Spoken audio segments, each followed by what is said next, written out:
Deep social science ক্লাসে তোমাদের সবাইকে স্বাগত জানাই। আশা করি তোমরা সবাই ভালো আছো। আজকের ক্লাসে তোমাদের সঙ্গে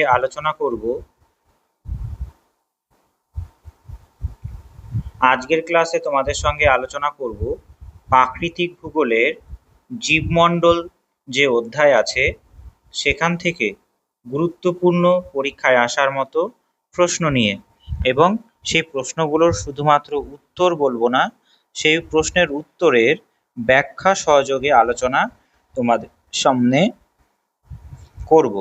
তাই ভিডিওটা স্কিপ না করে সম্পূর্ণ দেখো এবং বুঝে নাও এই বিষয়টা থেকে, অর্থাৎ জীবমণ্ডল এর প্রকৃতি, ধারণা এবং বাস্তুতন্ত্রের প্রকারভেদ, পুষ্টি স্তরের ধারণা, খাদ্য শৃঙ্খল এবং খাদ্যজাল থেকে পরীক্ষায় কি কি প্রশ্ন আসতে পারে। প্রথম প্রশ্ন আমাদের যে জীববৈচিত্র্য শব্দটা প্রথম কে ব্যবহার করেন? জীববৈচিত্র্য শব্দটা প্রথম ব্যবহার করেছিলেন এডওয়ার্ড সুয়েস। 1875 সালে অস্ট্রিয়ান ভূতত্ত্ববিদ এডওয়ার্ড সুয়েস প্রথম বায়োস্ফিয়ার বা জীবমণ্ডল শব্দটি ব্যবহার করেন।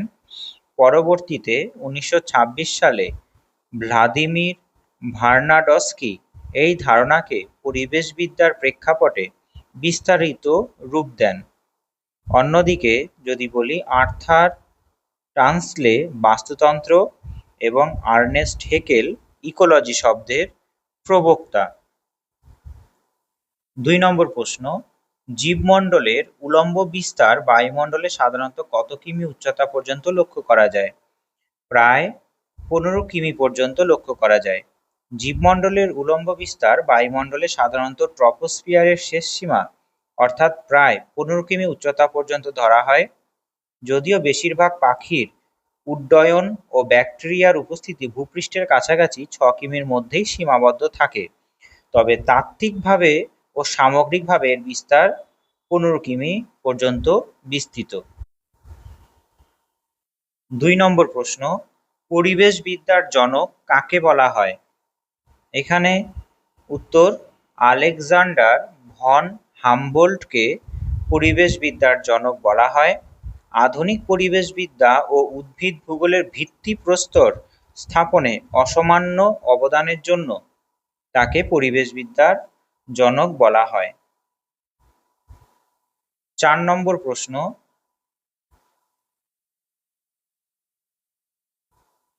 ইকোসিস্টেম বা বাস্তুতন্ত্র শব্দটি 1935 সালে প্রথম কে প্রবর্তন করেন?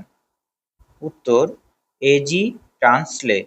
1935 সালে এই ব্রিটিশ বিজ্ঞানী আর্থার জর্জ টানসলে বা এজি টানসলে প্রথম ইকোসিস্টেম শব্দটি ব্যবহার করেন। তিনি পরিবেশের সজীব ও অজীব উপাদানের পারস্পরিক আন্তঃক্রিয়াকে বোঝাতে এই শব্দটি প্রবর্তন করেছিলেন। 5 নম্বর প্রশ্ন, বাস্তুতন্ত্রের প্রধান শক্তির উৎস কি? সৌরশক্তি। সূর্য হলো পৃথিবীর সমস্ত বাস্তুতন্ত্রের প্রধান ও প্রাথমিক শক্তির উৎস। সবুজ উদ্ভিদ সালোক সংশ্লেষ প্রক্রিয়ায় এই সৌরশক্তিকে গ্রহণ করে রাসায়নিক শক্তিতে রূপান্তরিত করে এবং তা খাদ্য শৃঙ্খলের মাধ্যমে সমস্ত প্রাণীকুলে সঞ্চালিত হয়। 6 প্রশ্ন, নিচের কোনটি বাস্তুতন্ত্রের একটি অজৈব উপাদান? এখানে উত্তর, ক্যালসিয়াম হলো একটি অজৈব উপাদান। আরও অজৈব উপাদান কি কি আছে? ফসফরাস, হাইড্রোজেন, অক্সিজেন হলো বাস্তুতন্ত্রের অজৈব বা অজীব উপাদান। অন্যদিকে প্রোটিন, কার্বোহাইড্রেট বা হিউমাস বলতে মাটির পচা জৈব পদার্থ, সেগুলো সবই জৈব উপাদানের মধ্যে পড়ে। 7 প্রশ্ন, কোনো নির্দিষ্ট অঞ্চলের সমস্ত উদ্ভিদকুলকে একত্রে কি বলা হয়? ফ্লোরা বলা হয়। কোনো একটি নির্দিষ্ট ভৌগোলিক অঞ্চলে সমস্ত উদ্ভিদকুল একত্রে ফ্লোরা, এবং যদি বলতো সমস্ত প্রাণীকুল তবে হতো ফনা। এই বায়োম এবং সম্প্রদায় এই শব্দগুলো আমরা পরের প্রশ্নতে করব, তাই এর সংজ্ঞাগুলো আর বললাম না। 8 প্রশ্ন, নিচের কোনটি একটি প্রাকৃতিক জলজ বাস্তুতন্ত্রের উদাহরণ? উত্তর হ্রদ, এটি একটি প্রাকৃতিক জলজ বাস্তুতন্ত্রের উদাহরণ। বাদবাকি যে অপশনগুলো আছে অ্যাকোরিয়াম এবং বাঁধ বা জলাধার, এগুলি সবই মানুষের তৈরি কৃত্রিম বাস্তুতন্ত্রের উদাহরণ। 9 প্রশ্ন, লোনা বা নোনা জলের বা সামুদ্রিক বাস্তুতন্ত্রকে কি বলা হয়? মেরিন বাস্তুতন্ত্র বলা হয়। সমুদ্রের নোনা জলের বাস্তুতন্ত্রকে মেরিন বাস্তুতন্ত্র বলা হয়। লেন্টিক ও লোটিক এই দুটোই হলো স্বাদু বা মিষ্টি জলের বাস্তুতন্ত্র। 10 প্রশ্ন, প্রবাহিত জলের যেমন নদীর বাস্তুতন্ত্রকে কি বলা হয়? নদীর বাস্তুতন্ত্রকে বলা হয় লোটিক।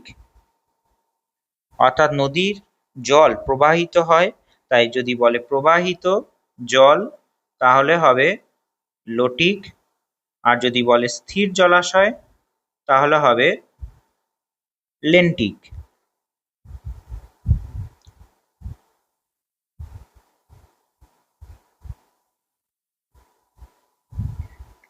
11, স্থির জলে যেমন পুকুরের বাস্তুতন্ত্রকে কি নামে ডাকা হয়? একটু আগে বললাম, লেন্টিক বাস্তুতন্ত্র বলা হয়। 12, বাস্তুতন্ত্রের যে উপাদানগুলি নিজের খাদ্য নিজেই তৈরি করতে পারে তাদের বলা হয় অটোট্রফস বা স্বভোজী বা উৎপাদক। একমাত্র সবুজ উদ্ভিদই সূর্যের আলোক শক্তিকে নিজের দেহে স্থিতিশক্তি বা রাসায়নিক শক্তি বা গ্লুকোজে হিসাবে আবদ্ধ করতে পারে। 13 প্রশ্ন, সবুজ উদ্ভিদ সৌরশক্তিকে রাসায়নিক শক্তিতে রূপান্তরিত করে যে প্রক্রিয়া তা হলো সালোক সংশ্লেষ প্রক্রিয়া করে।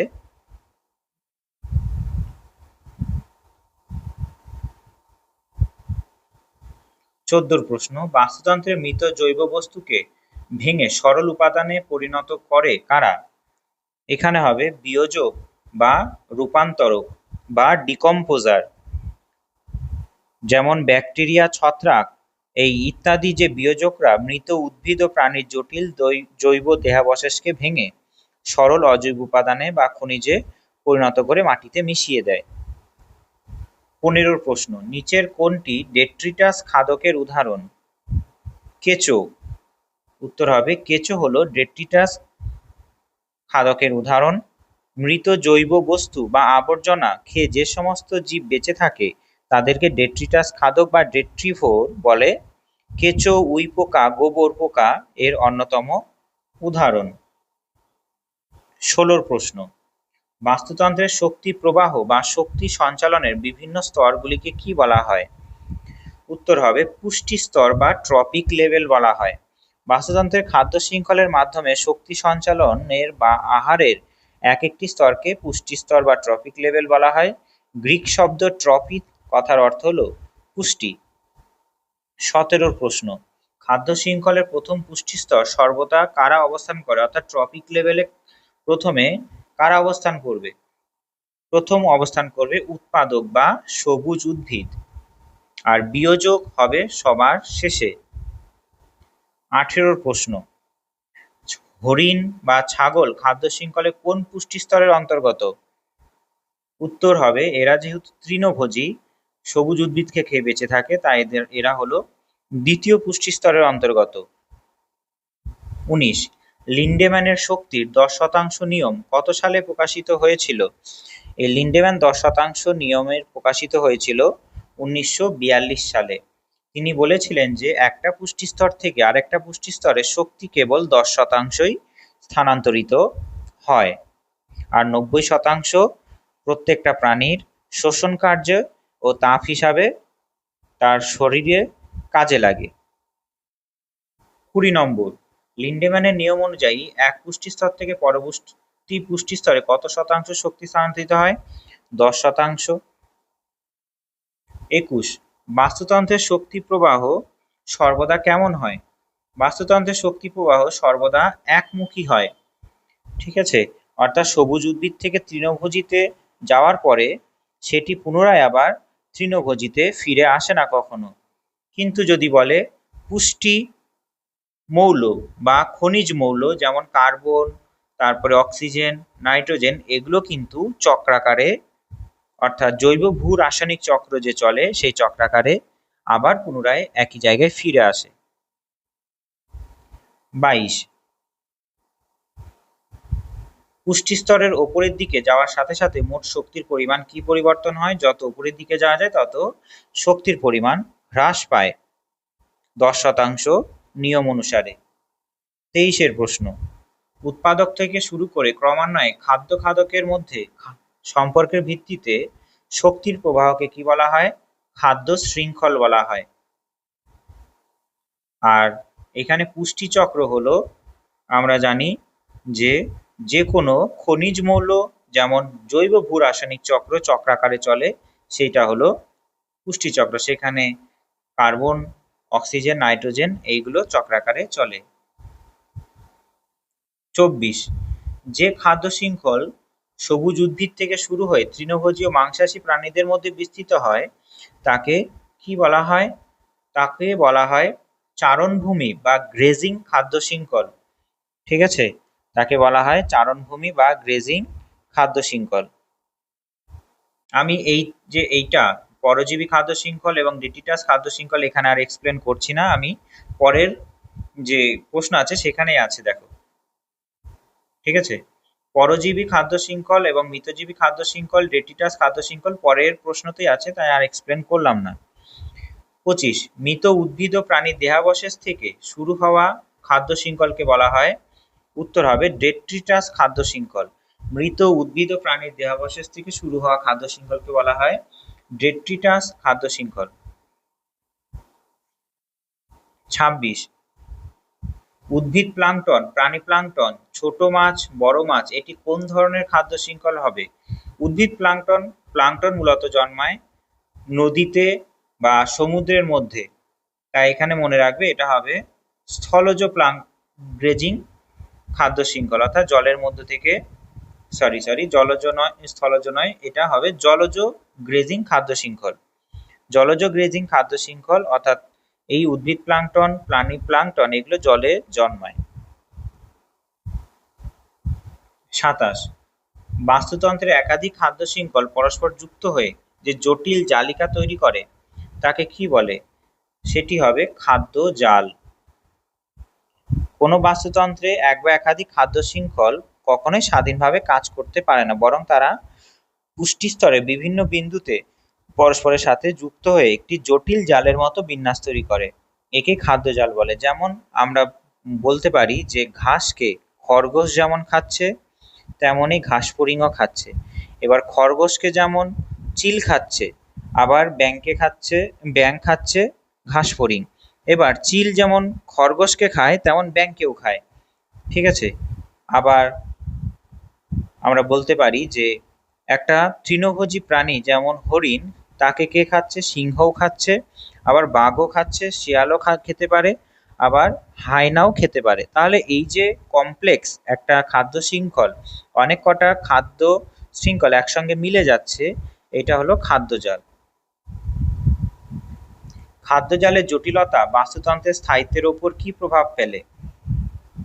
উত্তর হবে যে স্থায়িত্ব বাড়ায়। যত বেশি জটিলতা বাড়বে খাদ্য শৃঙ্খলে এবং খাদ্যজালে, তত সেই বাস্তুতন্ত্রের স্থায়িত্ব বাড়বে। 29, নিচের কোনটি একটি বাস্তুতন্ত্রের প্রাথমিক খাদকের উদাহরণ?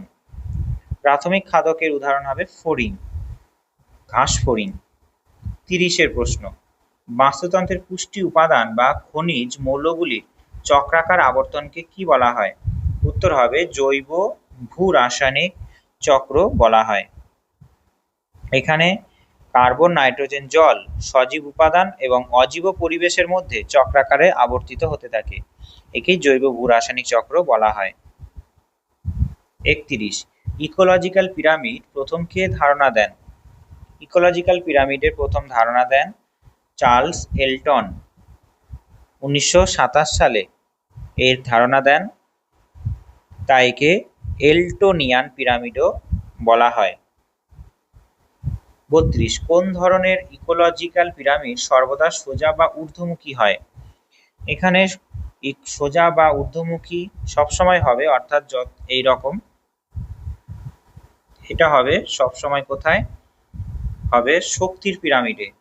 অর্থাৎ যত উপর দিকে যাওয়া যায় শক্তির পরিমাণ কমতে থাকে, ততই পিরামিডের উপরের অংশটা ছোট হতে থাকে বা বিস্তৃত, যেটা নিচের দিকে ছিল উপরের দিকে বিস্তৃত কমতে থাকে শক্তির পিরামিডে। অর্থাৎ এখানে ঘাস যদি রাখি, সর্বোচ্চ স্তরে যদি সিংহ রাখি বা বাঘ রাখি, তাহলে হরিণ ঘাসকে খাবে এবং হরিণকে খাবে বাঘ। তাহলে ঘাসের যদি 1000 ক্যালোরি থাকে, হরিণ পাবে 100 ক্যালোরি আর বাঘ পাবে 10 ক্যালোরি। তাহলে এইভাবে পিরামিড উপরের দিকটা কম বিস্তৃত হতে থাকে। 33, একটি একক বড় গাছের বাস্তুতন্ত্রের সংখ্যার পিরামিড কেমন হতে পারে? বড় গাছের ক্ষেত্রে বাস্তুতন্ত্রের সংখ্যার পিরামিড, বড় গাছে কোনো একটা পাখি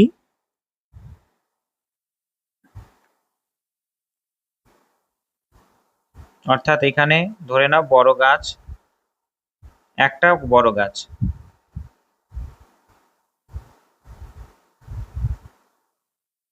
একটা গাছ, গাছ একটাই, এই গাছের ওপর বসবাস করছে অনেক পাখি, আর পাখির ভেতরে যদি কোনো পরজীবী প্রাণী থাকে তাহলে অনেক বেশি থাকবে। তাই এখানে বলতে চেয়েছে যে এইটা সবসময় কি হবে? উল্টানো হবে। বড় গাছের ক্ষেত্রে বাস্তুতন্ত্রের পিরামিড সবসময় উল্টানো হবে। 34, কোনো নির্দিষ্ট সময় প্রতি একক এলাকায় জীবন্ত পদার্থের মোট ওজনকে কি বলা হয়? জীবভর বা বায়োমাস বলা হয়। এই জীবভর বা বায়োমাস কোন একটা জীবকুলের বা জীবের জলীয় অংশ বাদ দিয়ে শুষ্ক অংশকে ওজন করা হয়। 35, খাদ্য শৃঙ্খলের কোনো ক্ষতিকারক রাসায়নিক বা কীটনাশকের ঘনত্ব প্রতি পুষ্টিস্তরে ক্রমশ বৃদ্ধি পাওয়াকে কি বলা হয়? উত্তর হবে বায়োম্যাগনিফিকেশন বা জৈব পরিবর্ধন।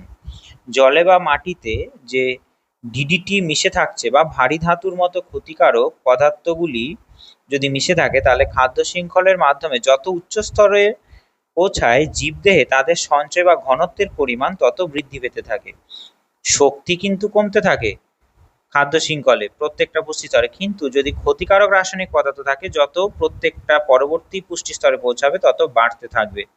এটাকে বলা হয় বায়োম্যাগনিফিকেশন। 36, ভূপৃষ্ঠের ওপর ডেট্রিটাস খাদ্য শৃঙ্খলের একটি সাধারণ উদাহরণ শুরু হয় মূলত কোথা থেকে? উত্তর হবে ডেট্রিটাস খাদ্য শৃঙ্খল মূলত শুরু হয় পচা পাতা বা জৈব আবর্জনা থেকে।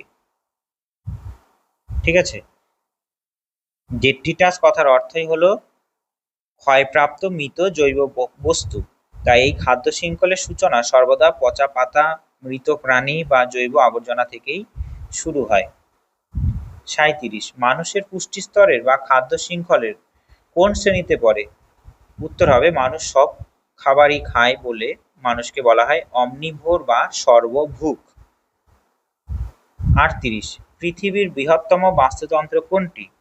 পৃথিবীর বৃহত্তম বাস্তুতন্ত্র মনে রাখবে যে সমগ্র জীবমণ্ডল, সমগ্র বায়োস্ফিয়ার, সমগ্র পৃথিবী জুড়েই বিস্তৃত জীবমণ্ডলই হলো পৃথিবীর বৃহত্তম ও সর্বব্যাপী বাস্তুতন্ত্র, যা অন্যান্য সমস্ত যে ছোট বড় স্থলজ জলজ বাস্তুতন্ত্র আছে সেগুলোকে নিজের মধ্যে ধারণ করছে। তাই একে কি বলা হয়? Global ecosystem.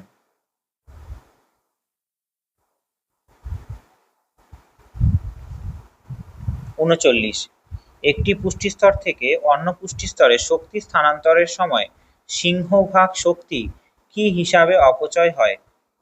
সিংহভাগ শক্তি মানে বেশিরভাগ শক্তি তাপ শক্তিতে কোন একটা প্রাণী সেটি নিজের কাজে ব্যবহার করে।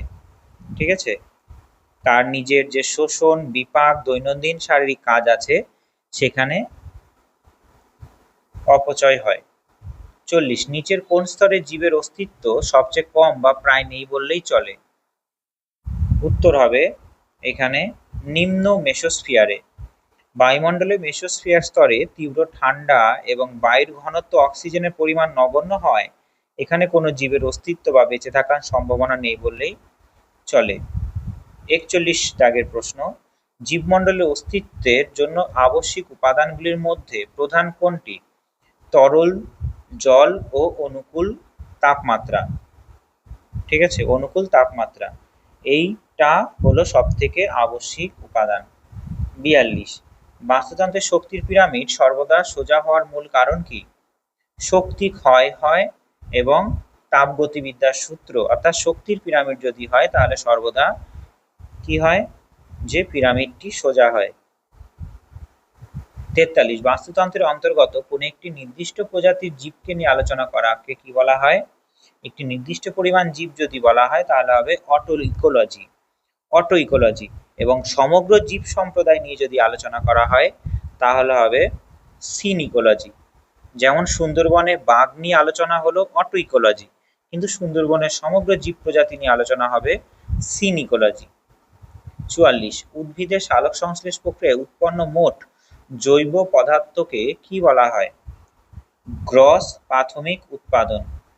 গ্রস প্রাথমিক উৎপাদন হলো মোট যে শক্তি উৎপাদন হলো সেইটাকে বোঝায়।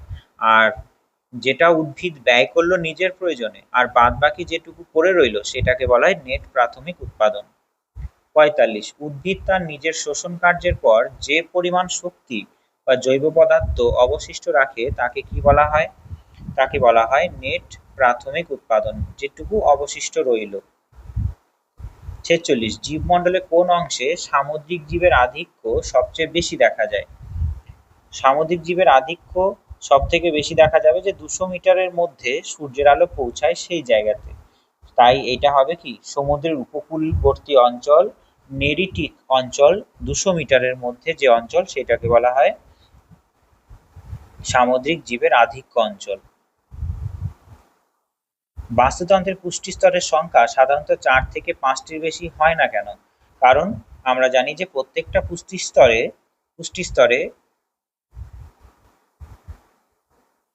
শক্তির পরিমাণ ক্রমশ হ্রাস পায় ও শেষে আর শক্তি অবশিষ্ট থাকে না। 48 ইকোলজি বা বাস্তুবিদ্যা শব্দটি প্রথম কে প্রবর্তন করেন? উত্তর হবে আর্নেস্ট হেকেল। 1866 সালে তিনি এটি ব্যবহার করেছিলেন। এই ইকোলজি শব্দটি গ্রিক শব্দ ওইকস অর্থাৎ বাসস্থান এবং লজস জ্ঞান থেকে এসেছে। অর্থাৎ ইকোলজি বলতে কি বোঝায়? যে জীবের বাসস্থান।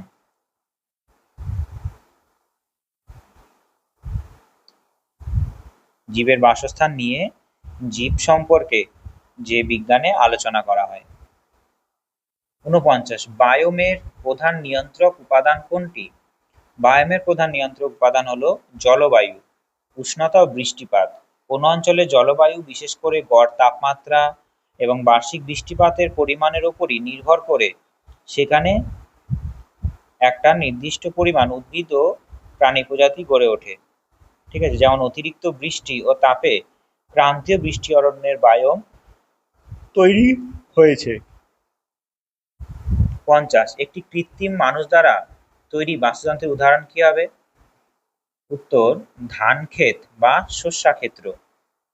51 খাদ্য শৃঙ্খলে পরজীবী পুষ্টি স্তরের ক্ষেত্রে পিরামিড আকৃতি কেমন হয়? পরজীবী পুষ্টি স্তর যদি বলে সবসময় হবে উল্টানো, কারণ পরজীবী প্রাণী প্রচুর আছে। 52 চারণভূমি খাদ্য শৃঙ্খলে শক্তির মূল উৎস কি? শক্তির মূল উৎস হলো জীবিত সবুজ উদ্ভিদ, যেগুলো আছে সেইগুলো খেয়েই সেখানকার প্রাণীরা প্রাথমিক শক্তি নেয়। 53 কেঁচো, উইপোকা, গোবরে পোকা এগুলি বাস্তুতন্ত্রে কি নামে পরিচিত? এগুলো বাস্তুতন্ত্রে ডেট্রিভোর বা ডেট্রিটাস খাদক নামে পরিচিত। এরা কি করে? এরা মাটির পচা গলা জৈব আবর্জনা ডেট্রিটাস ভক্ষণ করে। বাস্তুতন্ত্রের অজৈব পুষ্টি উপাদানগুলি জীবদেহ থেকে পরিবেশে এবং পরিবেশ থেকে জীবদেহে আবর্তিত হয় কে কি বলা হয়? পুষ্টি চক্র বা খনিজ আবর্তন বলা হয়। 55 সালফার চক্র এবং ফসফরাস চক্র কোন ধরনের জৈব ভূ-রাসায়নিক চক্রের অন্তর্গত? সালফার চক্র ও ফসফরাস চক্র হলো পাললিক চক্রের উদাহরণ। 56 নাইট্রোজেন চক্র কোন ধরনের চক্রের উদাহরণ? একটি গ্যাসীয় চক্রের উদাহরণ। নাইট্রোজেন অক্সিজেন কার্বন চক্র হলো গ্যাসীয় চক্রের উদাহরণ। 57 সমুদ্রের অগভীর জলভাগ যেখানে আলো পৌঁছাতে পারে তাকে কি বলা হয়? তাকে ফটিক অঞ্চল বলা হয়। যেখানে সূর্যের আলো পৌঁছায়, সূর্য সালোক সংশ্লেষ করে সূর্যের আলো থেকে গাছ, সেইটাই হলো ফটিক অঞ্চল যেখানে আলো পৌঁছাতে পারে। 58 বাস্তুতন্ত্রের ভারসাম্য বজায় রাখার জন্য নিচের কোনটি সবচেয়ে গুরুত্বপূর্ণ? এখানে সবথেকে গুরুত্বপূর্ণ হলো জীববৈচিত্র্য ও জটিল খাদ্যজাল যদি তৈরি হয়, অনেক প্রাণীর সমাহার যদি তৈরি হয়, তবে বাস্তুতন্ত্র সবথেকে ভালোভাবে ভারসাম্য বজায় থাকবে। 59 কোনো বাস্তুতন্ত্রে যে প্রজাতি অবলুপ্তি ঘটলে সমগ্র বাস্তুতন্ত্রটি ভেঙে পড়তে পারে তাকে কি বলা হয়? তাকে বলা হয় কিস্টোন প্রজাতি। তার উপরেই প্রত্যেকটা বাস্তুতন্ত্র ভারসাম্য হিসাবে থাকে।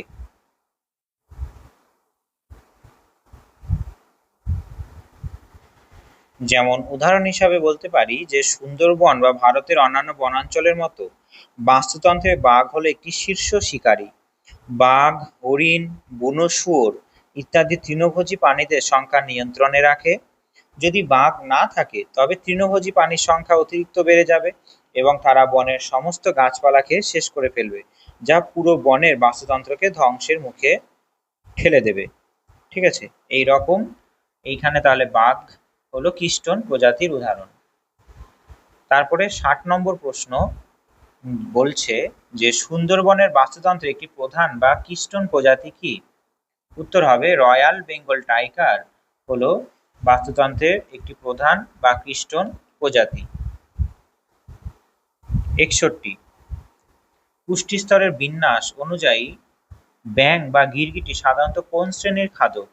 ব্যাঙ বা গিরগিটি সাধারণত গৌণ খাদক, সেকেন্ডারি কনজিউমার। ব্যাঙ বা গিরগিটি সরাসরি ঘাস খায় না, তারা ঘাস খাওয়া প্রাথমিক খাদকদের যেমন ফড়িং বা ছোট কীটপতঙ্গকে খাদ্য হিসাবে গ্রহণ করে, তাই এরা গৌণ খাদক বা দ্বিতীয় শ্রেণীর খাদক হিসাবে পরিচিত। 62 বাস্তুতন্ত্রের শক্তি প্রবাহ তাপগতিবিদ্যার কোন সূত্র মেনে চলে? প্রথম এবং দ্বিতীয় উভয় সূত্র মেনেই চলে। বাস্তুতন্ত্রের শক্তি প্রবাহ তাপগতিবিদ্যার প্রথম সূত্র, অর্থাৎ শক্তির সৃষ্টি বা বিনাশ নেই, কেবল রূপান্তর ঘটে, এবং দ্বিতীয় সূত্র শক্তির রূপান্তরের সময় কিছু অংশ পরিবেশে তাপ হিসাবে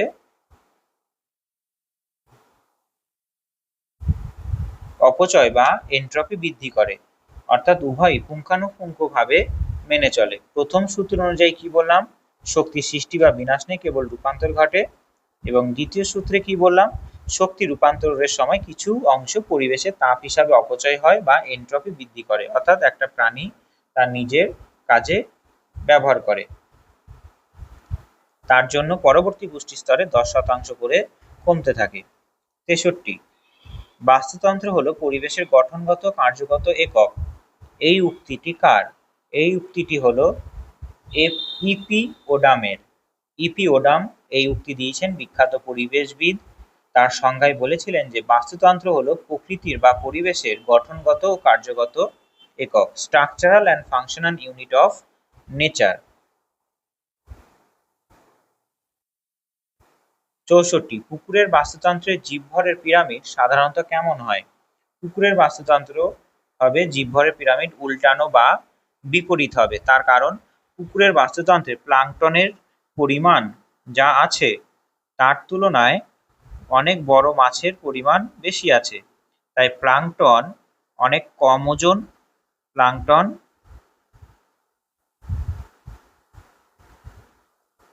আর সব থেকে বেশি আছে বড় প্রাণী, মাছ, বড় মাছ। ঠিক আছে, বড় মাছ, তাই বড় মাছ ওপরে অনেক ওজন বেশি, কিন্তু প্লাঙ্কটনের ওজন সেই তুলনায় অতটা নয়। ঠিক আছে, বেশ। 65, খাদ্য শৃঙ্খলের মাধ্যমে ক্ষতিকারক ডিডিটির মতো রাসায়নিকের পুষ্টিস্তরে পুঞ্জীভূত হওয়াকে কি বলা হয়? উত্তর হবে বায়ো ম্যাগনিফিকেশন বলা হয়। 66, 10% সূত্র অনুযায়ী উৎপাদক স্তরে 1000 ক্যালোরি শক্তি থাকলে প্রাথমিক খাদক স্তরে কত শক্তি পৌঁছাবে? 100 ক্যালোরি খাদ্য পৌঁছাবে। ঠিক আছে, 68 নম্বর প্রশ্ন, মরুভূমি অঞ্চলের উদ্ভিদের প্রধান অভিযোজনগত বৈশিষ্ট্য কোনটি? উত্তর হবে পাতা কাঁটায় রূপান্তরিত হওয়া এবং কাণ্ড রসালো হওয়া। 69, উদ্ভিদের তলদেশ, সমুদ্রের তলদেশ বা একদম নিচে বসবাসকারী জীবদের একত্রে কি বলা হয়? বেনথস বলা হয়। ঠিক আছে, বেনথস। এরা সমুদ্র, নদী এবং পুকুরের তলদেশে একদম নিচে কাদার ওপর বা মাটিতে বসবাস করে, যেমন শামুক, ঝিনুক, প্রবাল, কাঁকড়া, এদের একত্রে বলা হয় বেনথস। বেনথস মানে ধরে নাও একবারে বসে থাকে সমুদ্রের তলদেশে। আর 70 নম্বর প্রশ্ন, মুক্ত সাঁতার কাটতে সক্ষম জলজ জীবদের, যেমন মাছ, তিমি, এদেরকে কি বলা হয়?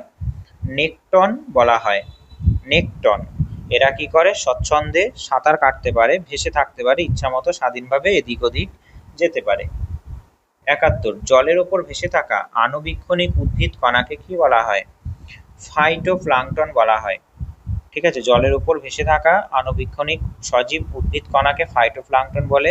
এরা সালোক সংশ্লেষ করতে পারে এবং জলজ বাস্তুতন্ত্রে প্রধান উৎপাদক। ফাইটোপ্লাঙ্কটন হলো উদ্ভিদ প্লাঙ্কটনকে ফাইটোপ্লাঙ্কটন বলা হয়। একটি চারণভূমির খাদ্য শৃঙ্খলের সঠিক ক্রমটি কি হবে? 72 নম্বর প্রশ্ন, চারণভূমি অর্থাৎ একটা ঘাস থেকে শুরু হয়, তাই উত্তর হবে ঘাস, ঘাস ফড়িং এবং ব্যাঙ এবং সাপ।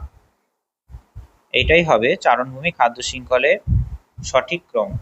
73, ডেট্রিটাস খাদ্য শৃঙ্খলের সঠিক ক্রম কোনটি হবে?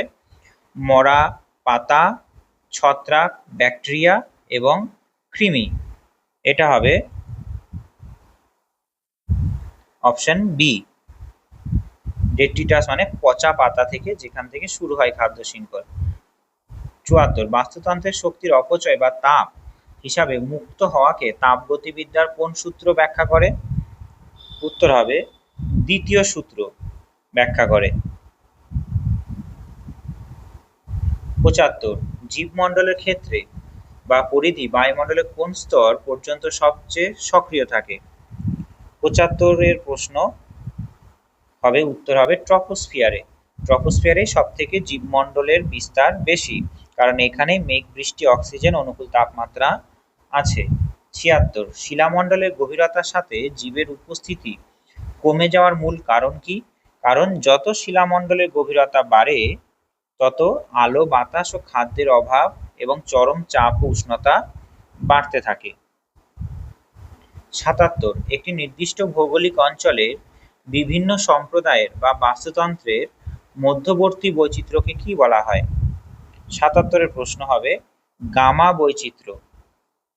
গামা বৈচিত্র্য একটি বিশাল ভৌগোলিক অঞ্চলে বা সমগ্র যে ল্যান্ডস্কেপ বা ভূদৃশ্য আছে, সেখানে যে বিভিন্ন বাস্তুতন্ত্রের জীবের সামগ্রিক বৈচিত্র্য গড়ে ওঠে, এটাই হবে গামা বৈচিত্র্য।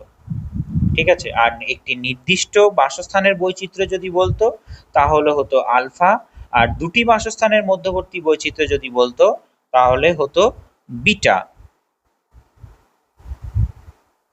78, জীবমণ্ডলের উপাদানগুলিকে প্রধানত কয়টি ভাগে ভাগ করা যায়? দুটি ভাগে ভাগ করা যায়, একটা জৈব আর একটি অজৈব উপাদানে ভাগ করা যায়। যেমন জৈব উপাদান উদ্ভিদ, প্রাণী, অণুজীব, আর অজৈব আলো, জল এবং বায়ু। 79, কার্বন ডাই অক্সাইড গ্রহণ এবং অক্সিজেন ত্যাগের মাধ্যমে কোন চক্র সচল থাকে? উত্তর অক্সিজেন চক্র এবং কার্বন চক্র সচল থাকে, কারণ উদ্ভিদ সালোক সংশ্লেষের সময় CO2 গ্রহণ করে ও O2 ত্যাগ করে। আবার জীবকুল শোষণ কার্যের সময় O2 গ্রহণ করে, CO2 ত্যাগ করে। এই পারস্পরিক আদান প্রদানের মাধ্যমেই অক্সিজেন ও কার্বন চক্র সচল থাকে। ৮০ তৃণভোজী প্রাণীরা বাস্তুতন্ত্রের কোন পুষ্টি স্তরে অবস্থান করে? উত্তর, তৃণভোজী প্রাণীরা ট্রপিক লেভেল 2-তে অর্থাৎ দ্বিতীয় পুষ্টি স্তরে অবস্থান করে। ৮১ নম্বর প্রশ্ন, মাংসাশী প্রাণীরা সাধারণত কোন ধরনের খাদক হিসাবে পরিচিত? উত্তর হবে প্রগৌণ খাদক হিসাবে পরিচিত মাংসাশী প্রাণীরা। আর যারা সবকিছু খায় তারা হবে সর্বভুক। ঠিক আছে, যেমন প্রগৌণ বা গৌণ খাদকের মধ্যে কারা পড়বে? ব্যাঙ, বাঘ, সিংহ। আর প্রাথমিক খাদক হিসাবে পড়বে তৃণভোজীরা। ৮২ বাস্তুতন্ত্রের ভারসাম্য নষ্ট হলে নিচের কোনটি ঘটতে পারে? জীববৈচিত্র্যের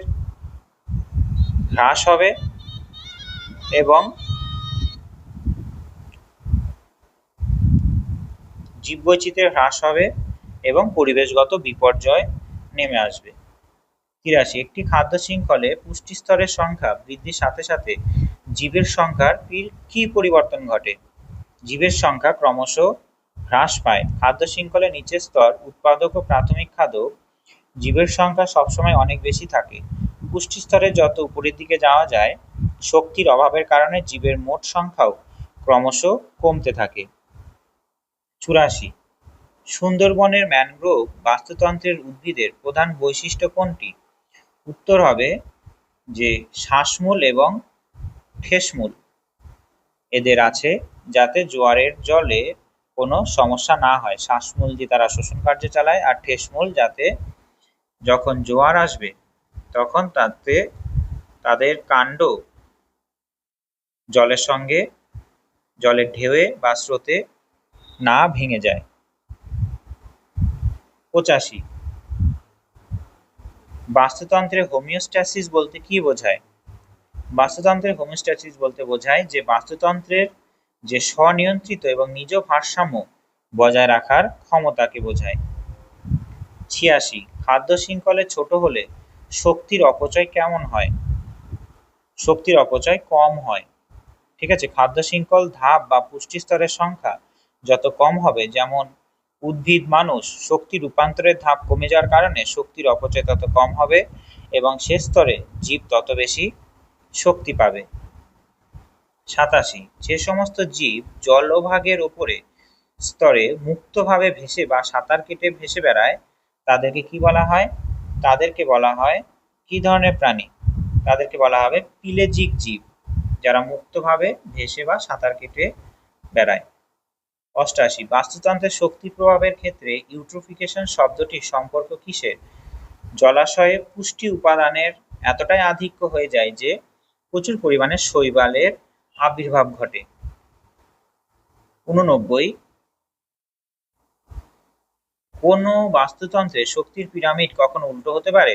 হ্যাঁ, অবশ্যই হতে পারে। কুকুরের বাস্তুতন্ত্রের ক্ষেত্রে আমরা জানি যে শক্তির পিরামিড উল্টানো হতে পারে। ৯০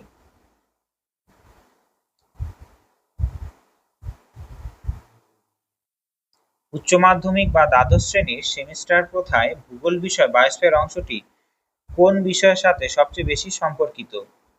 এখানে মনে রাখবে যে এটা কোন বিষয়ের সঙ্গে সম্পর্কিত, যে পরিবেশ ভূগোল বা পরিবেশ বিদ্যার সঙ্গে সব থেকে বেশি সম্পর্কিত। ঠিক আছে, ভূগোল বিষয়ে যে বায়োস্ফিয়ার অংশটা, বায়োস্ফিয়ার মানে তো জীবমণ্ডল আমরা জানি, সেটা কার সঙ্গে জড়িত হবে? পরিবেশ ভূগোল বা পরিবেশ বিদ্যার সঙ্গে জড়িত হবে। তাহলে তোমাদের সঙ্গে এতগুলো প্রশ্ন আলোচনা করা হলো, তার সঙ্গে সঙ্গে ব্যাখ্যাও করা হলো। ঠিক আছে, দেখা হচ্ছে পরের ক্লাসে। ততক্ষণ ভালো থেকো। জয় হিন্দ, জয় ভারত।